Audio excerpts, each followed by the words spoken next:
आता तुम्ही जसं म्हणालात की साधू समबुद्धीने सर्वांकडे बघतात, पण हे समबुद्धीने बघणं प्रत्येक माणसाला शक्य आहे का? बरोबर आहे, बोलणं सोपं आहे. मी आता सांगितलं तुम्हाला उदाहरणांसकट वगैरे, पण तिथपर्यंत पोहोचणं कठीण आहे. का सांगतो? कारण माझं एक सत्य आहे, माझा एक अहम आहे. म्हणजे माझं सत्य कसं तयार झालं मी सांगितलं, माझ्या संस्कारातून, डीएनए मधून. आणि हे जे काही संस्कार आहेत, हे जे वारंवार मला सांगतात की हे चांगलं हे वाईट, त्याच्यापासून सांभाळून राहा, याच्यापासून इथे राहा, ह्या सगळ्या गोष्टी ज्या मला शिकवल्या गेल्या, हे सतत त्याची आठवण कोण करून देते मला? माझं मन.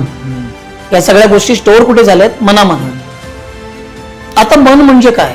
हा अवयव आहे का? तुमचा बॉडी पार्ट आहे का? मन कुठे आहे? मेंदू आहे आपल्या डोक्यामध्ये, मन कुठे आहे? तर मन कुठेच नाही. हे मन तुम्ही तयार केलं आणि ते मनच तुम्हाला खेळवते. त्या मनावर तुम्हीच संस्कार केले, तुमच्यावर झाले, तुमच्यातून अनुभव आले तुम्हाला, त्याच्यातून मनात काही गोष्टी स्टोअर होत गेल्या की अमुक गोष्ट चांगली, अमुक गोष्ट वाईट, आणि त्याचप्रमाणे तुम्ही हे करताय. म्हणजे हे मन तुम्हाला अडवतंय समोरच्याला समजून घेण्यापासून.